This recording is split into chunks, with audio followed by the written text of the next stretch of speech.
Hi, good evening, Venkat. How are you? Hi, Mahi. How are you? Lovely, lovely.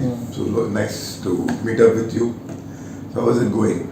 It's going fine, and it's been a long time since we have met. Yeah, that's true. Yeah, and this is a nice opportunity. I thought. I was thinking for quite some time to do a small video of your journey.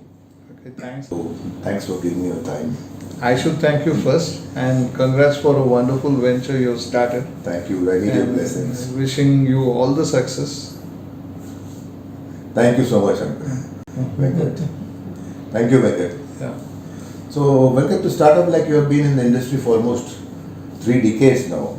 True. In the Yes. corporate world, I should say you have Yeah. spent 3 decades in the HR, and you have grown from pillar to post, and now you're one of the senior executives of your current company. I know in your journey you have worked with not just the corporates but also with many startups, True. and you've scaled them up from zero to a greater height. So can you throw some light on that so we can get to know, the viewers will get to know how the challenges you faced and overcome them. See, basically, HR as a function is very important for any organization, because organizations are built by people and not by bricks and mortar. Right, very right. So, what happens is the biggest challenge for a startup is that the focus is on the core areas of business, which is either business development or product development, taking it to the market. That's becoming the core area. Oh yes. So what happens is the other functions which are required takes a backstage, for some time till they mature to a level where they feel okay. We need somebody who is specialized in this to get over and start regulating things.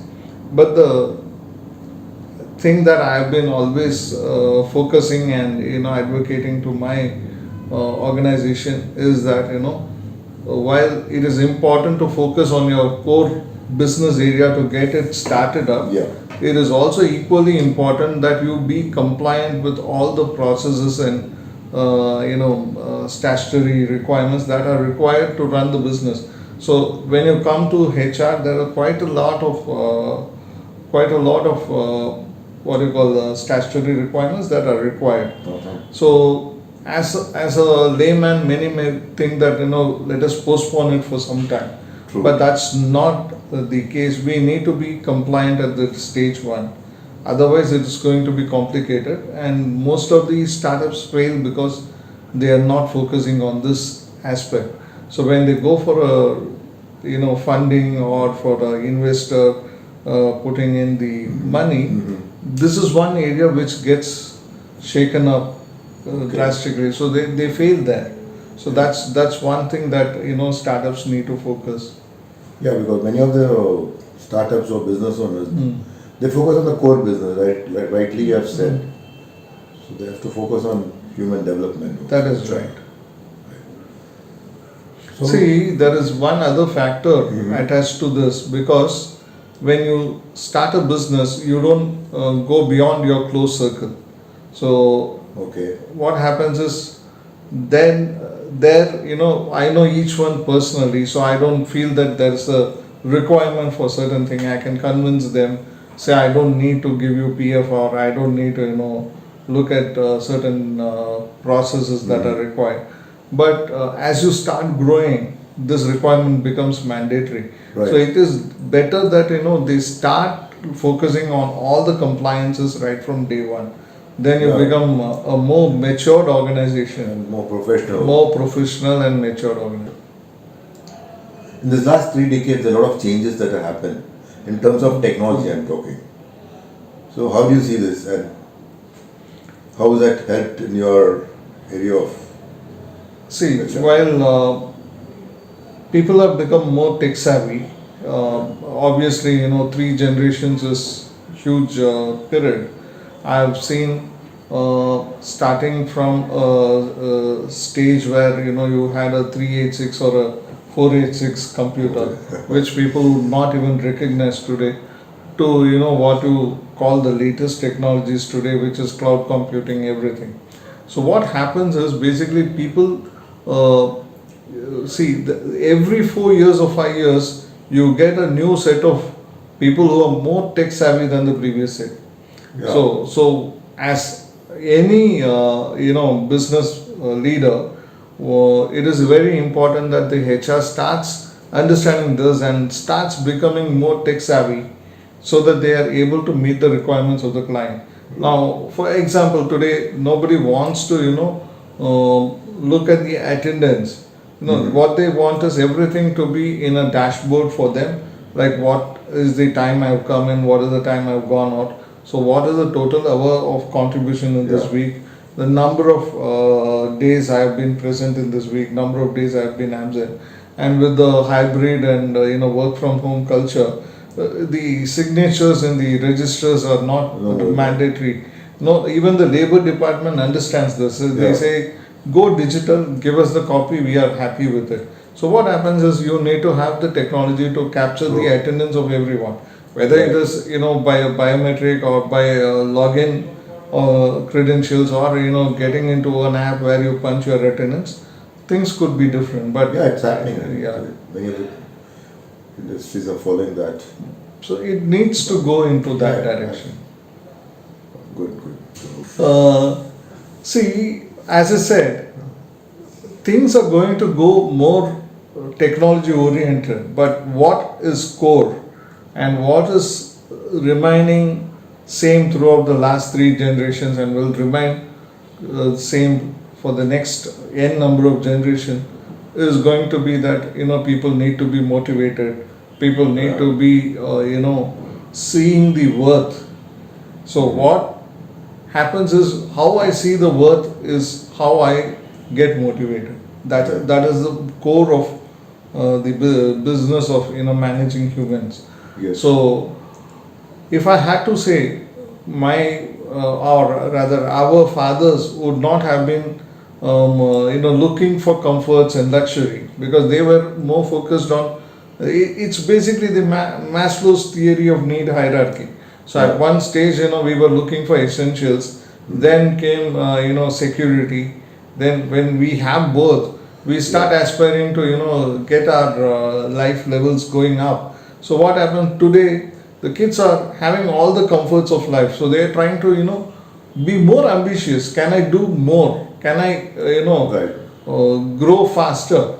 So what happens is, the expectations keep changing, and the need for HR is very critical today, because we need to understand the needs of the people and try to design programs within the organization to cater to the varied requirements of the people. Right. These days, the youngsters, like you said, they have everything, and some of them really want to start up something. They are getting into business rather than focusing on working with somebody. How do you see that trend? There are a lot of people who want to lay their hands on business, because they feel that that is the way that they can grow faster. But unfortunately, they fail to understand that it is not easy sailing. So what happens, as I said in the beginning, the first and the most important thing that they feel is, I need to get 10 customers, or I need to get X number of customers, I need to do so much of a value of business, billing, whatever it is. But in the process, what happens is, they don't have a complete understanding of the process of managing the business. So you need to have the right type of people. You need an accountant who understands the systems, you need a HR, you need a recruiter who understands your culture, brings in people with that same culture. Similarly, you need the marketing guy who can talk the same language which the organization wants to talk to the customers. So these are quite important, and when I say it is important, the young generation need to understand that you need to have the expertise in each department. If you don't go with the expertise, you are going to fail miserably. Very true. I am not talking only about HR, I am talking about all the departments. You need to have everything is important. Yeah. Everything is equally important in any business, for that matter. True. So what do you have to give out to this young generation? What do you suggest, or what do you advise? See, there are two things that I have always been focusing, because I have done a lot of campus recruitment and campus focused programs with a lot of colleges, universities across India.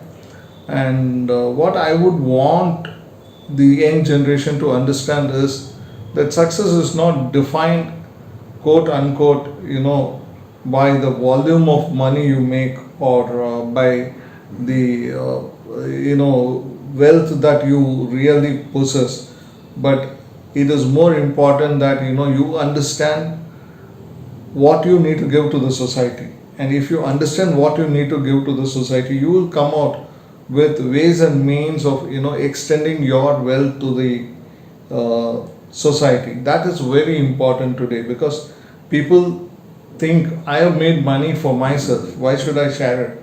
Right. It is not about sharing. Obviously, you need to do something good. Let it be wholeheartedly done. Start with your own house, that is your own employees. Okay. Treat them with respect. Treat them with due credit for what they are doing. Then go to the next level of building your brand, and then going to the corporate social responsibilities and things like that. But the basic thing is, it starts at your home. It starts with your employee. How you treat your employee determines how successful you are going to be in your business. Oh, that's well said, Venkat. So that was a good insight about HR. So that was nice talking to you. Thanks. A pleasure, Venkat. We'll catch up sometime. Yeah, thank you. We'll sit for more talks to Yeah, understand more definitely. about it. Please do like, subscribe, and watch.